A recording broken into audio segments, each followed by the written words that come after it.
Mendusta agama disebut sebagai ingkar terhadap hari kiamat. Nah itu. Terus ada lagi ayat kedua, yaitu pada pendusta agama adalah orang-orang yang menghardik anak yatim. Nah, menghardik itu, nah tahu ada yang tahu apa itu menghardik? Menyanyiakan anak yatim. Nah, menyakiti hatinya, berbuat zalim, menggunakan hak mereka secara tidak adil serta tidak peduli terhadap hidup mereka. Namanya ayat kedua. Ayat ketiga, segeralah berbagi kepada siapapun, khususnya fakir, miskin. Ya tadi kepada orang yang tidak mampu. Nah, di sekeliling kita, jangan membiarkan tangan kita terbelenggu berat membantu orang lain. Bila ada orang kada mampu harus kita beri. Nah, kalau tidak ada uang yang banyak, sedikit, artinya harus berbagi.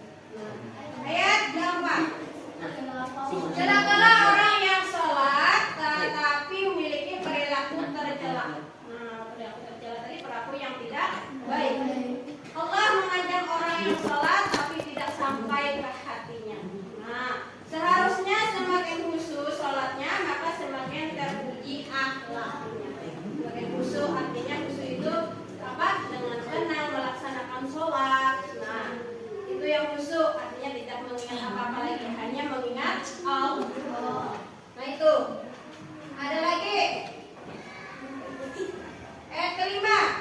Orang yang lalai terhadap sholatnya. Di antaranya adalah orang yang malasan, menyepelekan sholat, mengerjakan di luar waktu yang ditetapkan dan tidak memenuhi ketentuan mereka.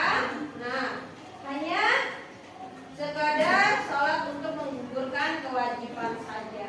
Nah, ada lagi ayat ke-6.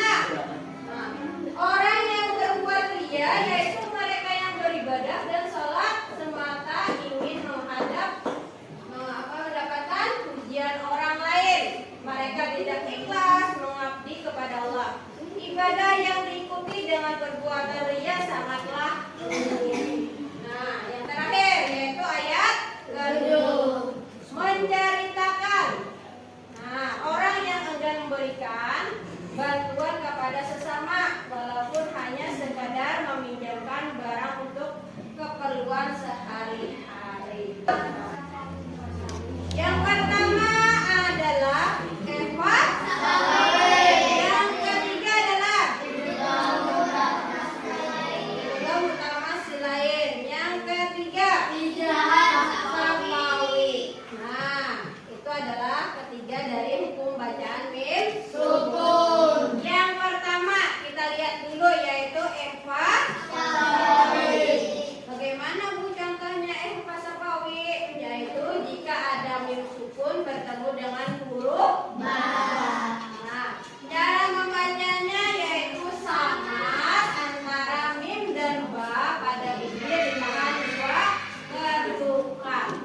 Contohnya di sini ada bacaan alam ya'lam bi annallah.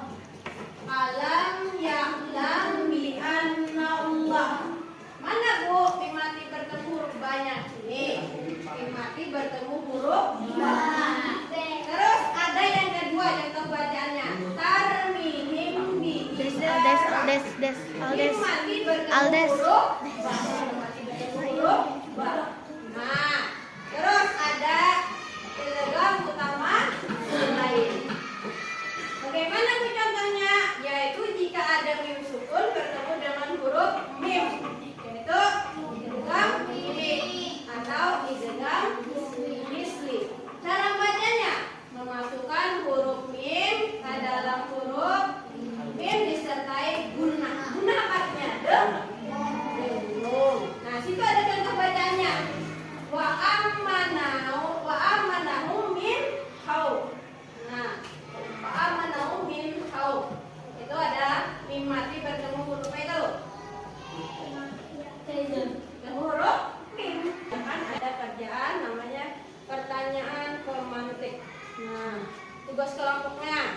Misalnya di sini ada 4 orang ya. Kebirik, Bihan, Mira, Rafa, dan Rizky. Itu namanya. Sudah siap mengerjakan tugasnya. Tugasnya yaitu misalnya pertanyaannya, apa yang kamu lakukan jika melihat anak yatim membutuhkan bantuan? Bukan. Jangan kasih jawab. Nah. Terus yang kedua, bagaimana cara kamu mengajak teman-teman untuk ikut menyayangi anak yatim? Silakan anak-anak ibu kerjakan. Nah, sebagai sudah dibagikan kelompoknya, itu ada 4 pertanyaan ya. Silakan dijawab. Nah, diberi beberapa waktu menit. Nah. Sudah? Sudah selesai? Nah, lalu di sini ada beberapa kesimpulan dari ayat 1 sampai 7 dari Quran surah Al-Maun tadi. Nah, lalu itu ada yang pertama yaitu surah Al-Maun ini terdiri dari 7 ayat. Nah, salah satu ayat berisi bahwa kita tidak boleh menghadik anak yatim. Apa tuh menghadik tadi? Masih ingat? Menyia-nyiakan, menyakiti fisik. Yang kedua yaitu hukum bacaan mim sukun ada 3. Yang pertama yaitu Eva Sabawi. Yang kedua yaitu sama lain. Yang ketiga yaitu Nah, lalu di sini ada beberapa kesimpulan dari Quran surah Al-Maun ayat 1 sampai ayat ke-10. Al-Maun artinya barang-barang yang berguna. Nah, barang-barang berguna. Nama surah Al-Maun itu diambil dari kata Al-Maun yang terdapat pada ayat ke-7. Nah, surah ini merupakan surah yang ke-107 dalam Al-Quran dan terdiri dari atas 7 ayat, digolongkan dalam golongan surah Makkiyah karena diturunkan di kota Mekah. Nah, terus ada lagi isi pokoknya. Nah, tidak memberi makan dan memberi bantuan kepada orang miskin. Nah, lalu di sini ada sudah selesai dengan pembelajaran kita hari ini.